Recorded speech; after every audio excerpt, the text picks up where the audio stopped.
नमस्कार, मैं हूं पंकज कुमार और आज राजशास्त्र में बात करेंगे कि क्या दिनेश त्रिवेदी ने दीदी से लिया बदला। जी हां, मैं ऐसा इसलिए कह रहा हूं क्योंकि मार्च 2012 की उस घटना को याद करिए जब दिनेश त्रिवेदी ने रेल बजट पेश किया था। रेल बजट में उन्होंने किराया को बढ़ा दिया था और उसके बाद उन्होंने ये बयान दिया था कि रेल रॉयटर्स बिल्डिंग से नहीं बल्कि रेल भवन से चलता है। जाहिर है उसके बाद दीदी को गुस्सा आया और दीदी ने उनका इस्तीफा करा करके मुकुल रॉय को रेल मंत्री बना दिया था।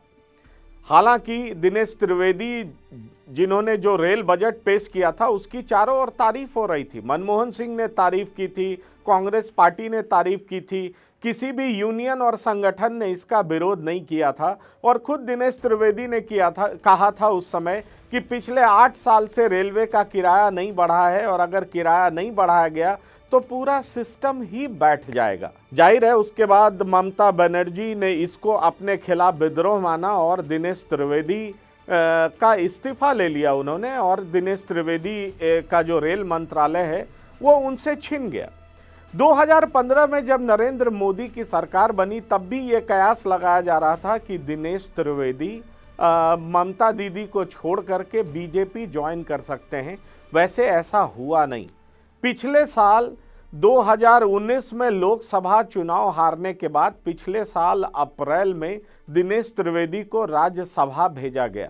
तृणमूल कांग्रेस ने उन्हें राज्यसभा भेजा, लेकिन राज्यसभा भेजे जाने के बाद भी ये कहा जा रहा था कि दिनेश त्रिवेदी साइडलाइंड हैं और उनका पार्टी में कुछ चल नहीं रहा है। आज अचानक दिनेश त्रिवेदी ने राज्यसभा में अपना बयान दिया और कहा कि जिस तरह से उनके स्टेट में यानी पश्चिम बंगाल में हिंसाएं हो रही है उससे वो दुखी हैं और इसलिए ये इस्तीफा दे रहे हैं। लेकिन इसके पीछे की कहानी को जरा समझा जाए कि आखिरकार सच्चाई क्या है। सच्चाई ये है कि पार्टी में और राज्यसभा में लगातार मार्जिनलाइज करने के बाद दिनेश त्रिवेदी घुटन महसूस कर रहे थे। ये बात और है कि साल 1998 से ही जब तृणमूल कांग्रेस का गठन हुआ था तब से दिनेश त्रिवेदी ममता के बेहद करीब चले गए थे। 2001 और 2006 के बीच में तो दिनेश त्रिवेदी काफ़ी नज़दीक माने जा रहे थे और ये भी कहा जाता है कि जो बीजेपी के उस समय के नेता थे अटल बिहारी वाजपेयी और लाल कृष्ण आडवाणी और ममता के बीच दिनेश त्रिवेदी ही सेतु का काम किया करते थे। और 2001 में इसलिए उन्हें राज्यसभा भेज करके ममता बनर्जी ने उन्हें पुरस्कृत भी किया था। 2006 में सिंगूर आंदोलन हुआ, ममता वहां बंगाल में 26 दिनों तक धरने पर बैठी थी और उनके धरने को प्रचारित और प्रसारित दिनेश त्रिवेदी लगातार दिल्ली में कर रहे थे। इसलिए ममता ने उन्हें कई बार पुरस्कृत भी किया और अंत में उन्हें रेल मंत्री भी बनाया। लेकिन वो ममता बनर्जी ही थी जिन्होंने उन्हें रेल मंत्रालय से इस्तीफा देने को मजबूर कर दिया और उसके बाद दिनेश त्रिवेदी साल 2019 में चुनाव भी हार गए, लोकसभा चुनाव हार गए। हालांकि पिछले साल अप्रैल में 2020 में उन्हें राज्यसभा तो भेजा गया, लेकिन दिनेश त्रिवेदी लगातार पार्टी में मार्जिनलाइज्ड महसूस कर रहे थे। बीच बीच में ये कयास लगाया जा रहा था कि दिनेश त्रिवेदी पार्टी छोड़ सकते हैं, लेकिन उन्होंने छोड़ा नहीं। पर आज अचानक उन्होंने ऐसा ऐलान कर दिया। ये कहा जा रहा है कि दिनेश त्रिवेदी मूलतः गुजरात के रहने वाले हैं। हालांकि उन्होंने पढ़ाई जरूर बंगाल में की है और यही वजह है कि उनकी नज़दीकी जो है अमित शाह और प्रधानमंत्री मोदी से बढ़ती गई। वैसे एक दिन पहले भी जो पीएम की तारीफ उन्होंने ट्विटर पर किया उसको देख करके अंदाज़ा लगाया जा रहा था कि दिनेश त्रिवेदी आगे क्या करने वाले हैं, क्योंकि लगातार ममता बीजेपी के खिलाफ बंगाल में जहर उगल रही हैं।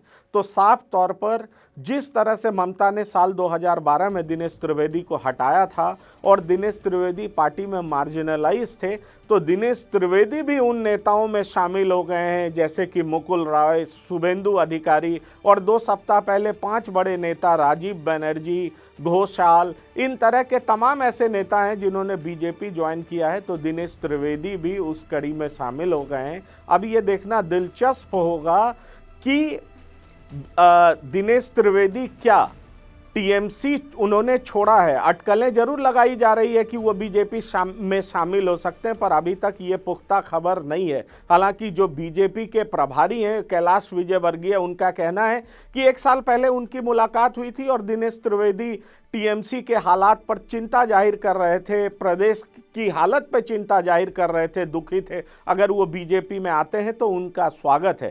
तो कैलाश विजयवर्गीय ने साफ कर दिया कि दिनेश त्रिवेदी के लिए बीजेपी का दरवाजा खुला हुआ है, उनका पार्टी में स्वागत है। लेकिन दिनेश त्रिवेदी का अगला कदम क्या होने वाला है, ये देखना दिलचस्प होगा। पर यह कहा जा सकता है कि दिनेश त्रिवेदी पार्टी में मार्जिनलाइज करने की वजह से और जिस तरह से उन्होंने चिंता व्यक्त की, दुख व्यक्त किया, जो कभी 2001 से 6 के बीच में ममता के बेहद करीबी हुआ करते थे, क्या उन्होंने 2012 में जिस तरह से उन्हें मंत्री पद से हटाया गया और लगातार पार्टी में वो दिख नहीं रहे थे, कहीं फ्रंट पे देखे नहीं जा रहे थे, तो क्या उन्होंने उसका बदला लिया है? क्या उससे वो दुखी होकर के अब आगे क्या वो बीजेपी में शामिल होने वाले हैं? ये देखना दिलचस्प होगा। धन्यवाद।